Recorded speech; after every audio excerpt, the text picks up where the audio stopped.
கரங்களை வைத்து கத்தரை சூத்திரமானோ. கத்தர் நல்லவர். ஹல்லேலூயா, ஹல்லேலூயா. இன்னைக்கு நம்ம அந்த கொலோசியர் வாசித்தோமே, அதுதான் இன்னைக்கு பார்க்க போகிறோம்.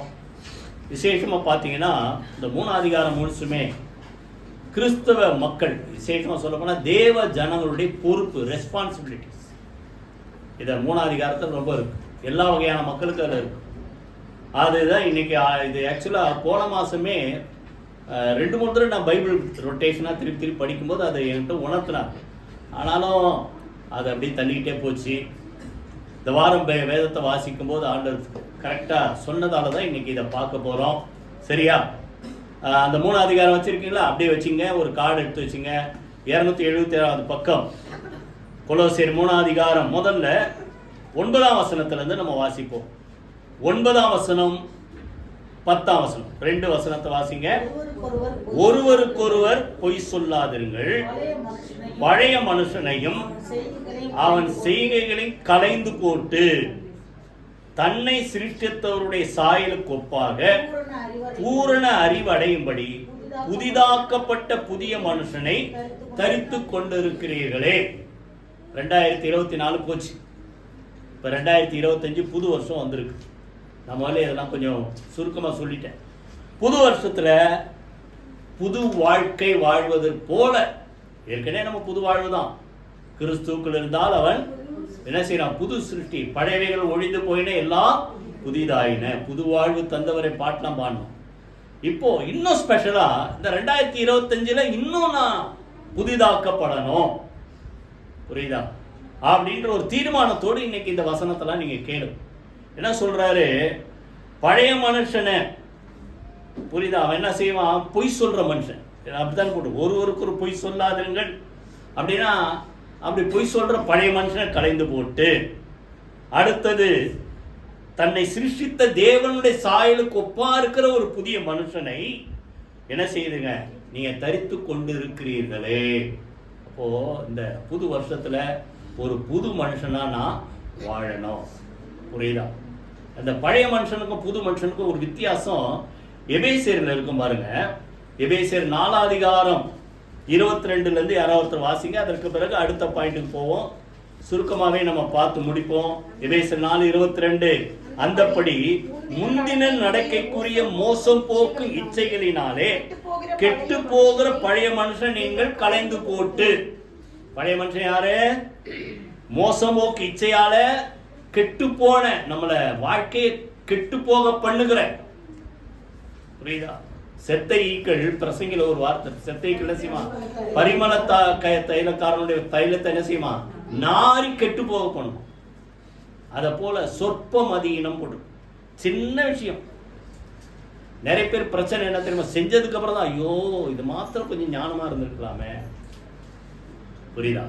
அப்ப பழைய மனுஷன் யாரு? கெட்டு போகிற மோசம் போக்குற மனுஷன். அப்ப 2024 இதுலயா நீங்க தவறு இருந்தா 2025 இப்படிலாம் பட்ட வாழ்க்கை, அது இப்படிப்பட்ட சூழ்நிலை என் வாழ்க்கையில வராதபடி எனக்கு உதவி செய்யுங்க. அப்படிப்பட்ட கெட்டு போகிற பழைய மனுஷன் நீங்க தள்ளிட்டு களைந்து போட்டு 23 உங்கள் உள்ளத்திலே புதிதான ஆவி உள்ளவர்களாகி. புரியுதா? New spirit. புதுசா ஆவியானவர் நம்ம நடத்துறதுக்கு என்னுடைய ஆவிக்கு மேல அவருடைய ஆவி ஆளுகை செய்யும். பொதுவாகவே மனுஷனுக்கு என்ன தெரியுமா? அவனுடைய ஆவி சொல்றபடிதான் போனா அது அவனுடைய வழியில போய் கடைசியில் என்ன செய்வோம்? பிரச்சனை போய் மாட்டுவோம். ஆனா தேவ ஆவியானவர் தான் 143 சங்கீதத்துல சொல்றாரு, உம்முடைய நல்ல ஆவி என்னை செம்மையான வழியிலே நடத்துவாராக. புரியுதா? அப்போ அவருடைய ஆவியினால் நாம் நடத்தப்படும் வழியாக உள்ளத்தில் அப்படிப்பட்ட புதிதான ஆவி உள்ளவர்களாகி, எப்படிப்பட்ட புதிய மனுஷனா? மெய்யான நீதியிலும் பரிசுத்தத்திலும் தேவனுடைய சாயலாக சிருஷ்டிக்கப்பட்ட ஒரு புதிய மனுஷனை தரித்து கொள்ளுங்கள். 2024 போய் 25 வந்துடுச்சு. புரியுதா? பழைய லைஃப்ல எப்படிலாம் நீங்க மோசம் போக்கப்பட்டீங்களோ, இல்லை ஏமாந்து போனீங்களோ, புரியுதா? அதெல்லாம் நீக்கிட்டு புதிய மனுஷனை தரித்து கொள்ளுங்கள். யாருக்கு ஒப்பாக? அவருக்கு ஒப்பாக நம்ம என்ன செய்யணும்? அப்படிப்பட்ட ஒரு நியூ லைஃப் இந்த 2025 நம்ம வாழ கர்த்தர் நமக்கு உதவி செய்வாராக. இந்த உதவி செய்யறதுக்கு ரிசோர்சஸ், தேவையான சத்துவம், பலம், வல்லமை, இதெல்லாம் எது கொடுக்குதுன்னா இப்போ திருப்பி கொலை சேர்க்குவாங்க. அந்த கார்டு வச்சிருக்கீங்களா? இப்போ அதெல்லாமே 11லேருந்து நீங்கள் 17 வரைக்கும் நீங்கள் பார்த்தீங்கன்னா இதெல்லாம் நமக்கு பலன் கொடுக்குற சம்பவங்கள். புது லைஃப் வாழ்வதற்கு இதெல்லாம் நமக்கு தேவை. கிரேக்கன் என்றும் யூதன் என்றும் விருத்த சேதனம் உள்ளவென்றும் இதெல்லாம் வித்தியாசமே இல்லை. எல்லாரும் கிறிஸ்து எல்லாருமாய் இருக்கிறார். நீங்கள் தேவனால் தெரிந்து கொள்ளப்பட்ட பரிசுத்தரும் பிரியருமாய் இதெல்லாம் வேணுமா? உருக்கமான இரக்கம். நியூ லைஃப்ல என்ன வேணும் சொல்லுங்க? உருக்கமான இரக்கம் உள்ளவங்களா இருங்க. அடுத்தது தயவு தேவை. 3வது மனத்தாழ்மை, 4வது சாந்தம், 5வது நீடிய பொறுமை. நமக்கு பொறுமையே ரொம்ப கஷ்டம். எப்படிப்பட்ட பொறுமையா? நீடிய பொறுமை. நீடிய பொறுமையோட ஆண்டவர் காத்திருந்தாராம். யாராவது வந்துட மாட்டாங்களா பேழைக்குள்ள? புரியுதா? நம்ம மேல நீடிய பொறுமை உள்ளவராக தான் இருக்கிறார். அப்போ அவருடைய சாயல் கொப்பான புது மனுஷன் நமக்கு என்ன வேணும் சொல்லுங்களேன்? பொறுமைன்னு மேல என்ன பொறுமை சொல்லவே மாட்டீங்களா? நீடிய பொறுமை வேணும். கோவம் வர்றதுக்கு முன்னாடி நீடிய பொறுமை போயிடுச்சா இருக்குதான்னு பார்த்துங்க. அடுத்தது ஒருவர் தாங்குங்க. குறைபாடு உண்டானால் கிறிஸ்து மன்னித்தது போல மன்னிச்சிருங்க. இதுக்கு எல்லாத்துக்கு மேல ஒரு ஷீல்டு மாதிரி பூரண சற்குணத்தின் கட்டாகிய அன்பை தரித்து கொள்ளுங்கள். புது லைஃப்ல இதெல்லாம் இருந்தா நியூ லைஃப் நல்லா இருக்கும். அவரை போல வாழ்வோம். அடுத்தது தேவ சமாதானம் உங்கள் இருதயங்கள் ஆளக்கடவது. இதற்காகவே நீங்க அழிக்கப்பட்டீங்க. நன்றி அறிந்து உள்ளவராக இருங்க. அடுத்தது 16ல தேவ வசனம் தான் நான் முதல்ல சொன்னேன். தீர்மானம் எடுங்க. பைபிள் எத்தனை தடவை வாசிப்பேன்னு என்ன செய்யுங்க? புது தீர்மானம் எடுங்க. தேவ வசனம் உங்களுக்குள்ளே சகல ஞானத்தோடு பரிபூரணமாய் வாசமாய் இருப்பதா. அடுத்த என்ன செய்யுங்க? துதித்து சோத்துறீங்க. சங்கீதங்களினாலும் கீர்த்தனைகளினாலும் ஞான பாட்டுகள் ஒருவருக்கு ஒரு போதித்து புத்தி சொல்லிக்கொண்டு உங்கள் இருதயத்தில் கர்த்தரை பக்தியோடு பாடி. அடுத்தது வார்த்தையினாலாவது கிரியையினாலாவது நீங்கள் எதை செய்தாலும் அதையெல்லாம் கர்த்தராக இயேசுவின் நாமத்தினாலே செய்து அவர் முன்னிலையாக பிதாவாகிய தேவனை சோத்துறீங்கள். புது மனுஷன் வாழ்றதுக்கு இதெல்லாம் நமக்கு தேவை. இதெல்லாம் நமக்கு உதவி செய்யும். குணம் மாறும். இரக்கம், நீடிய சாந்தம், தயவு, மனத்தாழ்மை, நீடிய பொறுமை, இதெல்லாம் வேணும். அடுத்தது என்ன செய்யணும்? பைபிளை வாசிக்கணும். அடுத்தது என்ன செய்யணும்? கர்த்தரை துதித்து பாடி ஜெபம் பண்ற ஒரு அனுபவத்தை கூட்டணும். இதெல்லாம் ஜெபம் பண்ணாதவங்க சொல்லல, ஜெபம் பண்றீங்க, இன்னும் என்ன செய்யுங்க? அந்த அனுபவத்தை கூட்டுங்க. இதெல்லாம் இருந்தா நிச்சயமா 2025ல அவருடைய சாயலுக்கு ஒப்பான புது மனிதனா நம்ம என்ன செய்ய முடியும்? வாயத்தர சொல்லுங்களேன், வாழ முடியும். இப்போதான் அந்த பொறுப்பு வரும். புரியுதா? 3 டைப் இருக்கு. என்னென்ன முதல்ல வாசிங்க. 18, 19 வாசிங்க. மனைவிகளே கர்த்தர் கேட்கும்படி உங்கள் புருஷருக்கு கீழ்ப்படியுங்கள். இப்ப மனைவியை குறித்து ஆண்டவர் சொல்றார். இதெல்லாம் இருந்தா நிச்சயமா அந்த 2025ல உங்க குடும்ப வாழ்க்கை சந்தோஷம் நிறைந்த, சமாதானம் நிறைந்த நல்ல ஒரு வாழ்க்கையா இருக்கு. மனைவிக்கு சொல்றாரு. அடுத்தது மனைவிக்கு மாத்திரம் சொல்ல, அடுத்த யாரும் சொல்றாரு? 19ல புருஷருக்கு சொல்றாரு. அப்போ கணவன் மனைவி 2 பேருக்கும் சொல்றாரு. புருஷர்களே உங்கள் மனைவிகளில் அன்பு கூறுங்கள், அவர்கள் மேல் என்ன செய்யாதீங்க? கசந்து கொள்ளாதிருங்கள். இப்போ மனைவிக்கு சொல்லப்பட்ட கட்டளை, புருஷனுக்கு சொல்லப்பட்ட கட்டளை 2 பேருமே என்ன செய்யணும் சொல்லுங்க? ஃபாலோ பண்ணும். இதை எபேசியர்ல பார்த்தா இன்னும் தெளிவா நம்ம பார்க்கலாம். எபேசியர் 5 அதிகாரம் எடுத்துங்க. எபேசியர் 5 அதிகாரத்துல சொல்றாரு பாருங்க. தெய்வ பயத்தோட 21ல இருந்து ஒருவருக்கொரு என்ன செய்யுங்க? ஒருத்தருக்கு ஒருத்தர் கீழ்ப்படிந்திருங்கள். மனைவியிலே கர்த்தருக்கு கீழ்ப்படுகிறது போல உங்கள் சொந்த புருஷருக்கு என்ன செய்யுங்க? கீழ்ப்படிங்க. நான் கர்த்தருக்கு தான் கீழ்ப்படிவோம், கீழ்ப்படி மாட்டேன்னு சொல்லாதீங்க. அவருக்கு கீழ்ப்படுகிற போல சொந்த புருஷருக்கு என்ன செய்யுங்க? கீழ்ப்படியுங்க. ஏன்னா கிறிஸ்து சபைக்கு தலையா இருக்கிறது போல புருஷனும் மனைவிக்கு தலையாய் இருக்கிறான். நீங்க நிறைய பேர் சொல்லுவாங்க, நான் 2 பேரும் வேலைக்கு போறோம், ஏன் நான் தான் சொல்ல தீர்மானம் எடுக்கலாமே. ஆனா பைபிள் படி என்ன சொல்லுங்க? புருஷன் யாரு இதுக்கு தலை? கிறிஸ்து சபைக்கு தலையா இருக்கிறது போல ஒரு குடும்பத்துக்கு சொல்லுங்க யாரு? புருஷன் தலையா இருக்கிறார். ஆனாலும் ஆலோசனை கேட்டு, புரியுதா? ஒருத்தர் தான் தீர்மானம் போய் ஒருத்தர்கிட்ட ஆலோசனை கேட்கிற பாஸ்டர்கிட்ட போய் ஆலோசனை கேட்டா வச்சுக்கோ. இன்னையிலேருந்து நீ இந்த 2025ல மனைவி கொஞ்சம் விட்டு கொடுத்துரு. புரியுதா? விட்டு கொடுத்து 2 பேரும் சேர்ந்து ஆலோசனை பண்ணுங்க. பெரிய நீ குடும்ப தலைவர் இல்ல, பெரிய விஷயம்லாம் நீ தீர்மானம் பண்ணி உன்னுடைய ஆலோசனை ஒத்துக்கணும். அம்மா இந்த அம்மா சின்ன விஷயத்துக்கெல்லாம் மனைவி சொல்றபடி நீ என்ன செய், ஒத்துப்போ. அதை போல வீட்டில் போய் அக்ரிமெண்ட் இவங்க 2 பேரும் போட்டாங்க. அந்த வருஷம் முடிவில் அவர் சொல்றாரு, என் வாழ்க்கையில பெரிய விஷயமே வரல அப்படின்னா. அதாவது அது பெரிய பிரச்சனையே வரல. அப்ப என்ன அர்த்தம்? இந்த 2024 தானே போச்சு. உங்க வாழ்க்கையில இவர் எல்லாத்துக்கும் எதை கேட்டிருக்கிறாரு? புரியலையா உங்களுக்கு? யார் வார்த்தையை கேட்டிருக்காரு? புரிஞ்சிச்சா? புரியுது. சரி, நான் அதுக்காக அந்த என்ன சொல்லு, அவங்க சொல்றதையே கேட்டு கேட்டு நடக்கணும்ல. உங்க மனசுக்கு ஆண்டவர் சொல்லுவார், இதான் சிறந்ததுன்னு. 2 பேரும் சேர்ந்து உட்கார்ந்து தீர்மானம் பண்ணி எந்த காரியத்தை என்ன செய்யுங்க, செய்யுங்க. மனைவிகள் என்ன செய்யணுமா, கீழ்ப்படியுங்க. அடுத்தது புருஷருக்கு சொல்ற 25 புருஷர்களே, எபேசியர் 5:25 உங்கள் மனைவிகளில் அன்பு கூறுங்கள், அப்படியே கிறிஸ்துவும் சபையில அன்பு கூர்ந்து கிறிஸ்து சபையில அன்பு கூர்ந்தா மாதிரி நீ ஒய்ஃப்கிட்ட அன்பா இருக்குன்னு சும்மாவா சொன்னார் ஆண்டவர்? அந்த சபையை பரிசுத்தப்படுத்துவதற்காக. எப்படி? கரை திரை முதலானவர்கள் ஒன்றுமில்லாமல் மகிமையுள்ள பரிசுத்தமான சபையாக தமக்குன்பாக அதை நிறுத்துவதற்காக என்ன செய்தாரா சொல்லுங்க? இயேசு தம்மையே பலியாக ஒப்பு கொடுத்தார். கையில வைத்து கத்திர சூத்திரம் பண்ணுவோமா?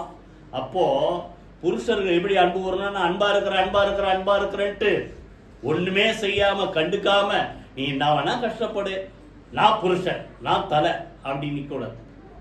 புரியுதா? அவங்கள புரிஞ்சுக்கிட்டு அவங்க என்ன எப்படி இருக்கிறாங்க, பேதுருல சொல்ற பலவீன பாண்டமா இருக்கிறபடினால், புரியுதா? நீங்க என்ன செய்யுங்க, கவனமா அவங்க கூட வாழ்ந்து, புரியுதா, கொஞ்சம் விட்டு கொடுத்து என்ன செய்யுங்க, வாழுங்க.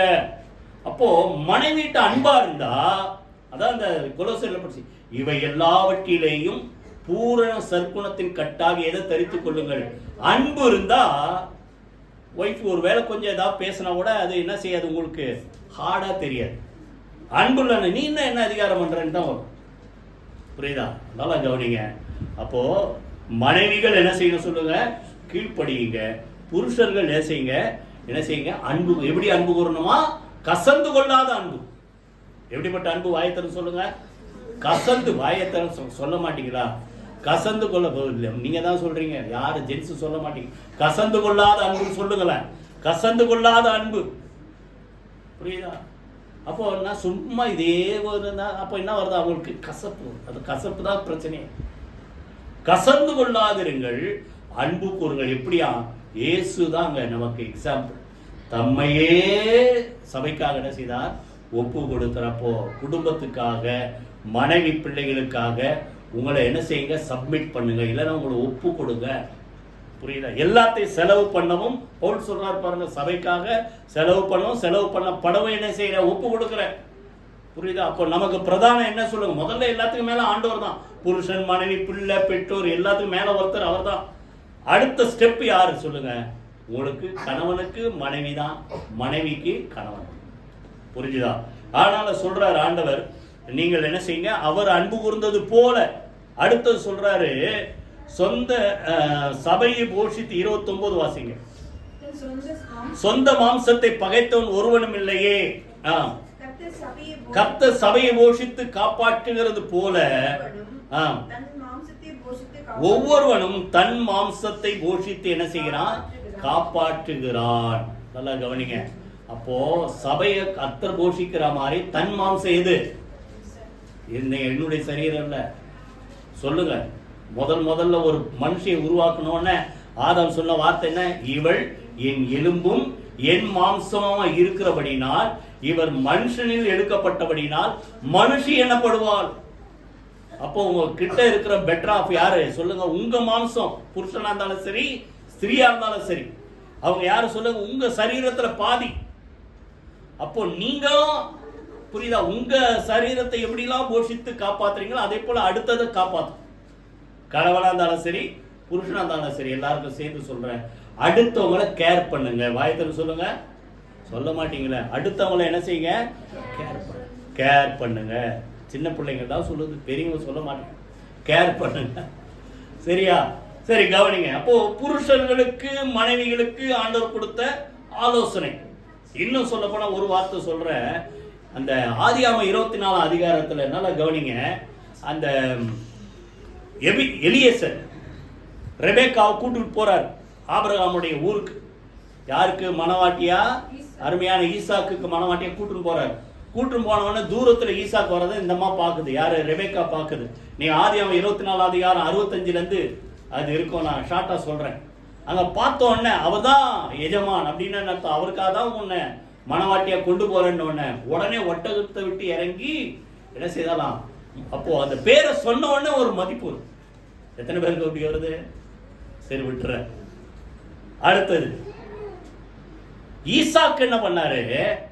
அவளை என்ன செய்தாலாம், அந்த அந்த ரெபேக்காலை தன் தாயாடைய யாரு சாராளுடைய கூடாரத்தில் கொண்டு போய் அவளுக்கு என்ன செய்தாலாம், அந்த மனைவியாக்கி கொண்டு நேசித்தான். அதுக்கு பிறகு ஒரு வார்த்தை இருக்கும், தாய்க்காக இருந்த துக்கம் நீங்கி அவன் என்ன செய்தான், ஆறுதல் அடைந்தான். ரெண்டு பேருக்கும் பொறுப்பு. புரியுதா? ரெபேக்கா என்ன செஞ்சா, பார்த்தோன்னு ஒரு மரியாதை. அடுத்தது ஈசாக்கு என்ன செய்தாரு சொல்லுங்க, நேசித்தார். அடுத்தது திருப்பி ரெபேக்கா என்ன பண்ணா, இவனுடைய இழப்பை ஈடு பண்ண. புரியுதா நான் சொல்றது? அது வரைக்கும் தாய்க்காக இருந்த ஒரு துக்கம் இருந்தது. சாராள் செத்துட்டதால, மரித்ததால். ஈசாக்கு தாய் இல்ல. அப்போ அந்த தாய்க்காக இருந்த துக்கத்தை யார் நீக்கி இருக்கிறாங்க? யார் நீக்கி இருக்கிறாங்க? ரெபேக்கா. அதை விட்டுருங்க, ரெபேக்காவோ பேர் ஏதோ விட்டுருங்க. மனைவி. வாய்த்தர சொல்லுங்க. தாய் கிட்ட அது இழப்பை ஈடுகட்டுகிற ஒரு மனைவி. இப்போ ஒருவேளை தாய் நல்லா தான் இருக்கிறாங்க அப்படி, அப்போ என்ன அர்த்தம்? ஏதோ ஒரு இழப்பு ஒரு புருஷனுக்கு வருதுன்னா அவனை தேற்றி அவனை பலப்படுத்தி ஈடுகட்டுகிற ஒரு மனைவியா யார் இருக்கணும் சொல்லுங்க? அந்த பைபிள்ல இருக்கிறபடி. புரியுதா? அப்போ முதல் கடமை யார் யாருக்கு சொல்லுங்க? புருஷர்களுக்கு, மனைவிகளுக்கு. ரெண்டாவது பொறுப்பு, ரெண்டாவது உறவு முறை அப்படி கூட வச்சுங்க. என்ன சொல்றாரு? 20-21 வாசிங்க. 20ஆம் வசனம் 21ஆம் வசனம். இங்க கொலோசேர் அதுலதான் எல்லாம். கொலோசேர் 3ஆம் அதிகாரம் 20-21. பிள்ளைகளே, உங்கள் பெற்றாருக்கு எல்லா காரியத்திலேயும் கீழ்ப்படியுங்கள், இது கர்த்தருக்கு பிரியமானது. 21 பிதாக்களே, உங்கள் பிள்ளைகள் திடன்று போகாதபடிக்கு அவர்களுக்கு கோபம் மூட்டாதிருங்கள். பிள்ளைக்கு ஒரு கடமை. அடுத்தது பெற்றோர், அம்மா அப்பா 2 பேரும் அதில் அடக்கம். பேரண்ட்ஸுக்கு ஒரு கடமை. பிள்ளைக்கு என்ன சொல்றாரு? எல்லா காரியத்திலேயும் என்ன செய்யுங்க? கீழ்ப்படியுங்க, இதுதான் கர்த்தருக்கு சொல்லுங்க பிரியமானது. இப்ப இதுக்கு விளக்கம் திருப்பி எபேசியர் தான். எபேசியருக்கு வாங்க. 6ஆம் அதிகாரம் 1ஆம் வசனம் வாசிங்க. எபேசியர் 6. பிள்ளைகளை உங்கள் பெற்றாருக்கு கர்த்தருக்குள் கீழ்ப்படியுங்கள். பெற்றோருக்கு கீழ்ப்படியணும். எப்படியா? கர்த்தருக்குள். புரியுதா? நீங்களா எப்பவுமே நீங்க பெற்றோரும் கர்த்தருக்குள் இருக்கிறதால கர்த்தருக்குள் தான் நீங்க எல்லாம் கைட் பண்ணுவீங்க. ஒருவேளை கர்த்தருக்குள் இல்லாதவங்களா இருந்தா அவன் ஏதாவது தப்பு தண்டா செய்ய சொன்னா செய்யலாமா? செய்யக்கூடாது. பிள்ளைங்க ஒருவேளை ஆண்டவர் அறிந்தவங்களா இருந்தா என்ன செய்யணும்? கர்த்தருக்கு பிரியமானது இன்னதென்று யோசித்து அப்படி. இதுக்கு நல்ல ஒரு காரியம் சொல்ற, கவனிங்க. அந்த அருமையான இயேசு 12 வயசுல எங்க போனாரு? எருசலேம் போனார் பண்டிகைக்கு. பண்டிகைக்கு போனவங்க தேடுறாங்க. கிட்டத்தட்ட 3 நாள் ஆயிடுச்சு. தேடி 3ஆம் நாள் எப்படி ரிட்டர்ன் வந்து பார்த்தா தேவாலயத்தில் உட்கார்ந்து இருக்கிறார். யாரு? ஆண்டவராக இயேசு. 12 வயசு பிள்ளை. 12 வயசு பிள்ளை அங்க உட்கார்ந்து இருக்கிறாரு. அந்த ஞானிகள், பெரிய பெரிய நியாய சாஸ்திரிகள் கேள்வி கேட்கிறார், பதில் சொல்றாரு. அதை பார்த்து ஆச்சரியப்பட்டாங்களாம். சந்தோஷம்தான். ஆனாலும் அந்த அம்மா ஒரு வார்த்தை கேட்க, எப்பா இன்னைக்கு இப்படி செஞ்ச, எங்களை தவிக்க விட்டிய, தேட வச்சிட்டிய அப்படின்னு அவர் என்ன சொல்றாரு? நான் என் பிதாவுக்கு அடுத்தவைகள் இருக்க வேண்டியது என்று நீங்கள் அறியாதிருக்கிறீர்களா அப்படின்னு அர்த்தம். உங்க கூட இருக்கணும், அது பின்னால சொல்றேன். ஆனா அதே நேரத்துல 12 வயசு கம்ப்ளீட் ஆயிடுச்சுன்னா எனக்கு உலக பிரகாரமான ஒரு வம்சம் யாரு? யோசேப். ஆனா நிஜமான பிதா யாரு சொல்லுங்க? எனக்கு தேவன். அவர்களுடைய பிரியமானதுபடிதான் நான் என்ன செய்யணும்? வாழணும் அப்படின்ட்டு சொல்றாரு. இப்ப நல்லா கவனிங்க. பெற்றோர் பிள்ளைங்க யாரா இருந்தாலும் சரி, கர்த்தருக்குள் என்ன செய்யுங்க? கீழ்ப்படியுங்கள், இது நியாயம். அதற்கு பிறகு பாத்தீங்கன்னா அவர் என்ன செய்தாரா? அந்த ஒரே ஒரு வார்த்தை மாத்திரம் 2ஆம் அதிகாரம் ஒரே ஒரு வசனம் வாசிங்க. லூக்கா 2ஆம் அதிகாரம் 51 மாத்திரம் வாசிங்க. 51. பின்பு அவர் அவர்களோடு கூட போய் நாசத்தேரு ஊரில் சேர்ந்து அவர்களுக்கு என்ன செய்தாரா சொல்லுங்க, கீழ்ப்படி. 2:51 நல்லா கவனிங்க. அப்போ இயேசு தன்னுடைய பெற்றோருக்கு என்ன செய்தார் சொல்லுங்க, கீழ்ப்படிந்தார். ஆனா எப்படி? கர்த்தருக்கு ஏற்றபடி. புரியுதா? நல்லா கவனிங்க. அப்போ ஆண்டவரே தன்னுடைய பெற்றோருக்கு கீழ்ப்படிந்தா நீங்க யாரும் அவரோட பெரிய ஆள் இல்லை. நம்ம என்ன செய்யணும்? பெற்றோருக்கு கீழ்ப்படியணும். இன்னொரு சொல்றாரு, அதிலே எபேசியர்ல சொல்றாரு, உன் தகப்பனை உனக்கு நன்மை உண்டாயிருக்கும், பூமியிலே உன் வாழ்நாள் நீடித்திருப்பதற்கும் உன் தகப்பனை உன் தாயை கனம் பண்ணுவாயாக என்பதே வாக்குத்தத்தம் உள்ள முதலாம் கற்பனை. எவ்வளவு கற்பனை இருக்குது, கட்டளை இருக்குது. ஆனா பிராமிஸோட சேர்ந்த ஒரு கட்டளை எதுனா, தாய் தகப்பனுக்கு என்ன செய், கீழ்ப்படிந்து அவர்களை என்ன செய், கனப்படுத்து. இதை அப்படியே உலகத்துல மாத்திட்டான். மத்தையில நேற்று படிக்கிற பார்த்தா அங்க பார்த்தா என்ன பண்றாங்க, தாய் தகப்பனு செய்ய வேண்டிய கனத்தை செய்யாம குர்பான்ற ஒரு காணிக்கை கொடுத்தா அவன் கடமை தீர்ந்ததுன்னு சொல்லிட்டான். அப்போ உலகத்துல எப்படி மாறுது பாருங்க. தாய் தகப்பனுக்கு செய்ய வேண்டியதை ஏதோ கொடுத்துரு, பணமா யாருக்கு காணிக்கை கொடுத்துருன்னா, ஒரு தாய் தகப்பனை கொடுத்தா கூட பரவாயில்ல, ஏதோ அவங்க கொஞ்சம் படைச்சுக்குவாங்க, அவங்களுக்கு கொஞ்சம் ஹெல்ப்பா இருக்கும். ஆனாலும் சொல்றேன், பணமா கொடுக்கறது மாத்திரம் பெருசு இல்லை. அவங்கள என்ன செய்யணும்? வாயத்தன்னு சொல்ல மாட்டீங்களா? சொல்லுங்க. அவங்கள என்ன செய்யணும்? கனம் பண்ணுங்க. அதான் நீதிமன்றம் சொல்ற, வயது சென்றவன் ஆகும் போது அவங்கள என்ன செய்யாத, படிச்சிருக்கீங்களா? வயது சென்றவன் ஆகும் போது அசட்ட பண்ணாத. புரியுதா? அப்போ அவங்களால ஒண்ணும் இல்லை, உங்களாலதான் அவங்க இருக்கிறாங்கன்னா கூட நீங்க என்ன செய்யணும்? அவங்கள என்ன செய்யுங்க? கனப்படுத்துங்க. அப்போ பிள்ளைகளுக்கு, பெற்றோருக்கு என்ன சொல்றாரு? இப்போ பெற்றோருக்கு, பிதாக்களை 21:3-21 திருப்பி, உங்கள் பிள்ளைகள் திடனற்று போகாதபடிக்கு அவர்களுக்கு என்ன செய்யாதீங்க. இதே நீங்க சாக்கா சொல்ற கூடாது, நீ என்ன சும்மா கோவப்பட்டு அதனாலதான் நான் அப்படி பண்றேன். பிள்ளைங்கள் என்ன செய்ய, பிள்ளைங்களுக்கு என்ன செய்யணுமா? பெற்றோர் அவங்கள என்ன செய்யக்கூடாது? கோபம் ஊட்டாதிருங்கள். அப்போ நம்மளும் கொஞ்சம் எப்படி இருக்கணும்? கொஞ்சம் ஞானமா. புரியுதா? கோபம் ஊட்டாதிருங்கள். சரியா? இப்போ ஒரு சில வசனத்தை நீங்க வாசிங்க. எரேமியா, இது எப்படி பிள்ளைங்களை நம்ம என்ன செய்யணும், வளர்க்கணும், எப்படி வளர்க்கணும்ன்றத எரேமியா 30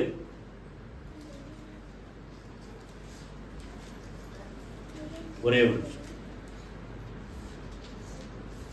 அதுக்கு முன்னாடி எபேசியர்ல ஒரு வசனம் வாசிங்க, அப்புறம் தான் அது புரியும்.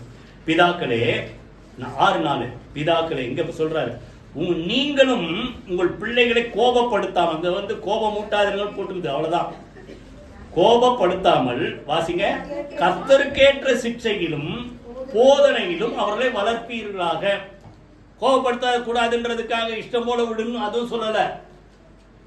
நல்லா புரிஞ்சுங்க, நம்ம பொறுப்பு தான் ரொம்ப பெருசு.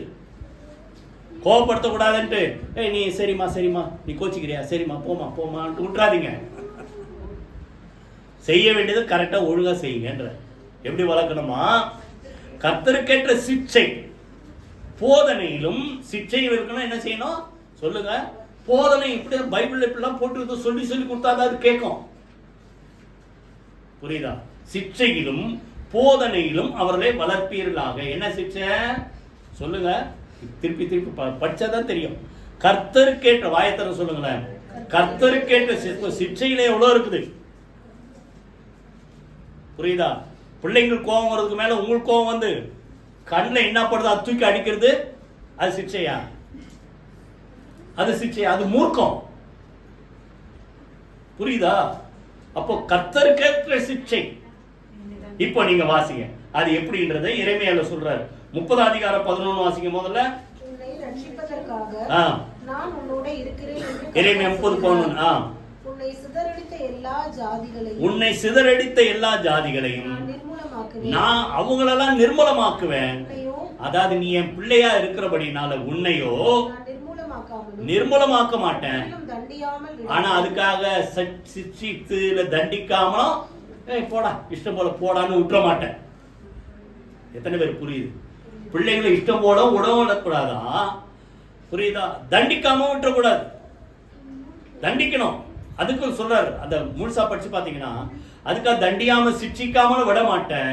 எப்படி தண்டிப்பேன்னு சொல்றாரு, உன்னை நான் என்ன செய்வேன், மட்டாய் தண்டிப்பேன். எப்படி சொல்றாரு சொல்லுங்க, மட்டாய் தண்டிப்பேன். ஒரு சில நேரத்துல இந்த ரெண்டு பசங்க சண்டை போட்டுக்கணும்னு அடி அவங்கள, அப்பதான் அப்படின்ட்டு இன்னும் பெரியவங்க சின்ன மாத்தி, உங்க வீட்டுல மூணு இருக்குது, மூணுல ஒண்ணு அப்படி நீ அடிச்சாதான் அவன் என்ன அடிச்சுட்டான்னா, நல்ல தாய் தகவல் நான் அடிக்கிற பாருன்ட்டு முதுகுல பலாருன்னு விடுவாங்க. அப்படி இல்லை, அவங்க கையை வச்சுக்கிட்டு அடிப்பாங்க, இந்த கை மேலே அப்படி இருப்பாங்க. அப்போ நான் அடிச்சுட்டேன், அப்போ உன் கோவம் போச்சு. ஆண்டவர் என்ன சொல்றாரு, எப்படி சொல்லுவாரு, தண்டிக்காமல விட மாட்டாரா, லிமிட்டா. அதுக்குதான் சொல்றாரு, பிறமும் கடிந்து கொள்ளுதலும் பிள்ளைகளுடைய நெஞ்சில இருக்கிற மதியினத்தை நீக்குமா. பிறம்பை கையாடாதவன் தன் மகனை பகைக்கிறான். அப்போ எடுத்தது கண்டதை பார்த்தோன்னே என்ன, பூரி கட்டையா கரண்டியா ஜல்லிக்கர், எத்தனை பேர் வெட்டு வாங்கியிருக்காங்க. தழும்பு என்ன தழும்பு, அம்மா அடிச்ச தழும்பு, புரியுதா. அப்போ என்ன சொல்றாரு, எப்படிப்பட்ட சிக்ஷை, கர்த்தருக்கேற்ற சிக்ஷையிலே அவர்களை என்ன செய்யணும் சொல்லுங்க, வளர்க்கணும். புரியுதா. சொல்றாரு, பிறம்பை கையாள மகனை பகைக்கிறான், அவன் மேல் அன்பாய் இருக்கிறவன ஏற்கனவே அவனை தண்டிச்சிட்டான். அப்போ பெரம்பு உதவும், ஆனா பெரம்பை விட எது அதிகமா உதவும், அன்போடு கூடிய போதனை. அப்படித்தானே போடு, போதனையிலும் அவர்களை வளர்ப்பீர்களாக. கைவேதி கத்திர சூத்திரமான போ, ரெண்டு கடமை முடிஞ்சு. கணவன் மனைவிக்குள்ள இந்த புது வருஷத்துல சந்தோஷமா சமாதானமா வாழணும்னா விட்டு கொடுங்க, ஒருத்தருக்கு ஒருத்தர் என்ன செய்யுங்க, ஆறுதல் படுத்துங்க, பலப்படுத்துங்க. ரெண்டாவது, பேரண்ட்ஸ் பிள்ளைங்களுக்குள்ள, பிள்ளைங்க கீழ்ப்படியணும், பேரண்ட்ஸ் இப்படிதான் நடத்தணும், சரியா. அடுத்தது ஒரு கடமை யாருக்கு வருது, கொலோசியர் திருப்பி வாங்க 3ஆம் அதிகாரம், வேலைக்காரர் எஜமான் இருக்குதா, வேலைக்காரர் எஜமான் இருக்கு. பாத்தீங்கன்னா 4ஆம் அதிகாரம் 1ஆம் வசனத்தில் தான் இந்த எஜமானி குறித்து வரும், அதுவும் சேர்த்து நம்ம பார்ப்போம். இப்போ 22 வாசிங்க, 22ஆம் அதிகாரம் 22ஆம் வசனம், வேலைக்காரரே சரீரத்தின்படி உங்களுக்கு எஜமான்களா இருக்கிறவர்களுக்கு எல்லா காரியத்திலேயும் கீழ்ப்படிந்து நீங்கள் மனுஷருக்கு பிரியமாய் இருக்களாக பார்வைக்கு உடைய. இன்னைக்கு நிறைய வேலைக்காரங்க பாத்தீங்கன்னா தான் ஓனர் வரும்போது அப்படி ரொம்ப வேகமா வேலை செய்யற மாதிரி பாட்டோம். நம்மளும் ஒரு காலத்துல வேலை செஞ்சவங்களும் நம்ம அப்படி இருந்திருக்கணும். எப்படி பாஸோ இல்ல மாஸ்டரோ இல்ல யாரோ உங்களுக்கு மேல பெரிய ஆள் வரும்போது அப்படி மும்முரமா வேலை செய்யற மாதிரி காட்டுவாங்க. அப்படி இருக்காதீங்க, பார்வைக்கு ஊழியம் செய்யாதீங்க, கர்த்தருக்கு பயந்து உண்மையா ஊழியம் செய்யுங்க, உண்மையா வேலை செய்யுங்க, தேவனுக்கு பயப்படுவர்களாக. எப்படி வேலை செய்யணும் வேலைக்காரங்க, கபடம் இல்லாத இருதயத்தோட என்ன செய்யுங்க, ஊழியம் செய்யுங்கன்னா வேலை செய்யுங்கன்னு அர்த்தம். இப்ப நம்ம ஒரு வேலை ஒரு இடத்துல போய் வேலை செய்யறவங்களா இருந்தா நம்ம மனசுக்கு உண்மையா உத்தமமா நீங்க வேலை செஞ்சா உங்களை கர்த்தர் எஜமானா மாத்துவார். நான் சொல்ல எத்தனை பேர் புரியுது? இதுல உண்மையா இருந்தா உங்களை கர்த்தர் என்னவா மாத்துவார் சொல்லுங்க, எஜமானா, இல்லைன்னா உங்களை மாஸ்டரா மாத்துவார். அப்படிதான் செர்வன்ட்ஸ் அண்ட் மாஸ்டர்ஸ், புரியுதா. நீங்கள் 23 கர்த்தராகிய கிறிஸ்துவை சேவிக்கிறதுனாலே சுதந்திரமாகிய பலனை கர்த்தராலே பெறுவீர்கள் என்று அறிந்து எதை செய்தாலும் அதை மனுஷருக்கென்று செய்யாமல் கர்த்தருக்கென்று மனப்பூர்வமாய் செய்யுங்கள். அநியாயம் செய்கிறவன் தான் செய்த அநியாயத்துக்கேற்ற பலனை அடைவான், பட்சபாதமே இல்லை.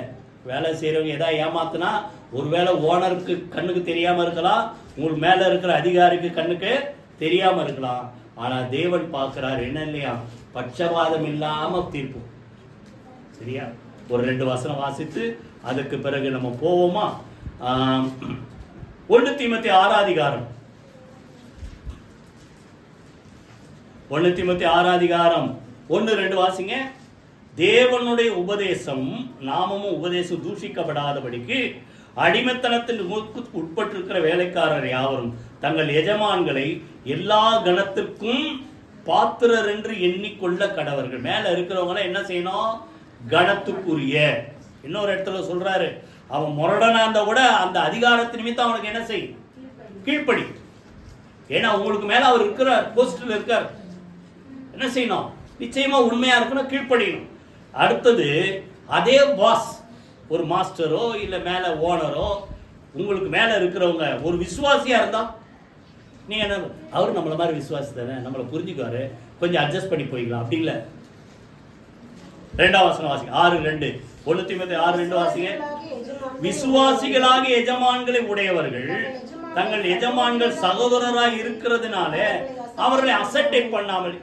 இப்ப என்ன பண்ணுவான், நீ என்ன கடினமா வேலை வாங்குற, பைபிள் அப்படிதான் போட்டுக்குதா, கடினமா வேலை வாங்கக்கூடாதுன்னு போட்டுக்குது இல்ல, ஆனாலும் நீ என்ன செய்யாத, ஹார்ட் ஒர்க் வாங்காதான்ட்டு அவளை என்ன செய்யக்கூடாதான். புரியுதா இல்லையா உங்களுக்கு? அசட்டை பண்ணாதீங்க. புரியுதா? உங்க மாஸ்டரோ உங்க மேல இருக்கிற ஓனரோ இல்ல பாஸோ ஒரு விசுவாசியா இருந்தா அவங்களை அசட்டை பண்ணாமல் நல்வேளையின் பலனை பெற்றுக்கொள்ளுகிற அவர்களும் விசுவாசிகளும் பிரியமா இருக்கிறபடியினால் அவர்களுக்கு அதிகமா ஊழியம் செய்யுங்க.